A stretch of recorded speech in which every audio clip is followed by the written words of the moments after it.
أعوذ بالله من الشيطان الرجيم بسم الله الرحمن الرحيم লক্ষ কোটি শুকরিয়া জ্ঞাপন করছি মহান রব্বুল আলামিনের শাহী দরবারে যে আল্লাহ পাক রব্বুল আলামিন আমাদেরকে মুসলমান ঘরে জন্মগ্রহণ করার সৌভাগ্য দান করেছেন। আর আমাদের একমাত্র মালিক আল্লাহ পাক রব্বুল আলামিন, আমরা সর্বকাজে সর্ববিষয় তারই উপর ভরসা রাখি। তিনি আমাদের সৃষ্টিকর্তা, পালনকর্তা, রিজিকদাতা, ইহকাল পরকাল কর্মফল দিবসের মালিক। তিনি সারা জাহানের বাদশাহ, তিনি সারা জাহানের রব, তিনি সর্বজ্ঞানে জ্ঞানী, সর্বগুণে গুণী, সর্ববিজ্ঞানে বিজ্ঞানী। তিনার সমতুল্য পৃথিবীতে কেহই নাই, কিছুই নাই। সেই রব আমাদেরকে সৃষ্টি করেছেন মানব জাতি হিসাবে। আর সেই সঙ্গে আমরা প্রিয় নবী হযরত মুহাম্মদ সাল্লাল্লাহু আলাইহি সাল্লামের আখেরে জামানার নবীর শ্রেষ্ঠ উম্মত হিসাবে আল্লাহ পাক আমাদেরকে এই পৃথিবীতে প্রেরণ করেছেন। মূলত এই পৃথিবীতে আর কোন নবী রাসূল আসবে না। এই নবী রাসূলের দায়িত্ব আখেরে জামানার নবী হযরত মুহাম্মদ সাল্লাল্লাহু আলাইহি সাল্লামের উম্মতেরাই সেই দায়িত্ব পালন করার কারণেই এই উম্মতের শ্রেষ্ঠ মর্যাদা দিয়েছে।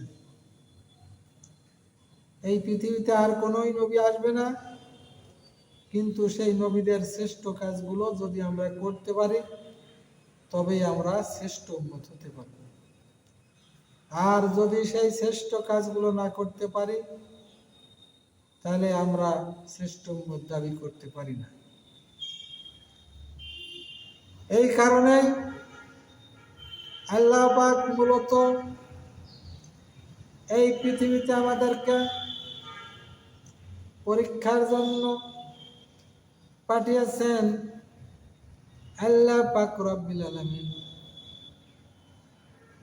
সূরা আনকাবুতের 2 নম্বর আয়াতে সুন্দরভাবে ঘোষণা করে দিয়েছেন, বিসমিল্লাহির রহমানির রহিম।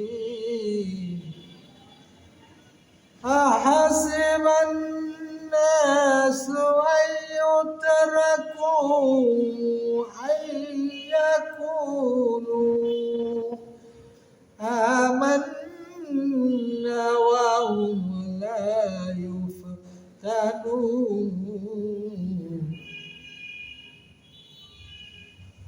মানুষকে ভেবে দিয়েছে এমনিতেই তাদেরকে ছেড়ে দেওয়া হবে। তারা ইমানদার বললে, কথা বললে, ইমানদারের কথা বললেই তাদেরকে ছেড়ে দেওয়া হবে, অথচ তাদেরকে পরীক্ষা করা হবে না। আল্লাহ অবশ্যই পরীক্ষা করবেন। যারা ইমানের দাবি করবে, ইমানদার দাবি করবে, তাদেরকেই আল্লাহ পাক পরীক্ষা দিবেন যে মূলত সেই ইমানের ব্যাপারে সত্যবাদী না মিথ্যাবাদী, সেই ব্যাপারে আল্লাহ পরীক্ষা নেবেন। আর সেই পরীক্ষার 5টি সাবজেক্ট, সেই 5টি বিষয় হচ্ছে আল্লাহ পাক রব্বুল আলামিন সূরা বাকারার ভিতর সুন্দরভাবে ঘোষণা করে দিলেন, ওয়ালা নাবলুওয়ান্নাকুম বিশাইইন মিনাল খাউফি ওয়াল যুই ওয়া নাকসিন মিনাল আমওয়ালি ওয়াল আনফুসি ওয়াস সামারাত ওয়া বাশশিরিস সাবিরিন। আমি তোমাদেরকে সামান্য পরীক্ষা করিব। ভাই খোদা ধন সম্পদ জীবন ও ফলন হীরার দ্বারা। সুতরাং তুমি মুমিন দিয়াকে উল্লেখিত সুসংবাদ দান করো। অর্থাৎ যারা আল্লাহর পরীক্ষায় পাশ করে যাবে, সেই 5টি বিষয় হচ্ছে যা আল্লাহ পাক বললেন, আমি তোমাদেরকে পরীক্ষা করিব ভয়, ক্ষুধা, ধন সম্পদ, জীবন ও ফলন হীরাস দ্বারা। অর্থাৎ আল্লাহ ধন দিয়ে না দিয়ে তোমাদেরকে পরীক্ষা করবে, ভয় দিয়ে পরীক্ষা করবে। দিনের কাছে কাজ করতে গেলে তোমরা আল্লাহকে ভয় পাও না, ওই মানুষকে ভয় পাও। যদি আল্লাহকে ভয় পাও, আল্লাহর রাস্তায় আল্লাহর দিন কায়েমের জন্য, আল্লাহর বিধান বাস্তবায়নের জন্য যদি তোমরা জমিনে ময়দানে মানুষকে ভয় পাও, আল্লাহকে ভয় না পেয়ে, তাহলে পরীক্ষা হেরে গেলে।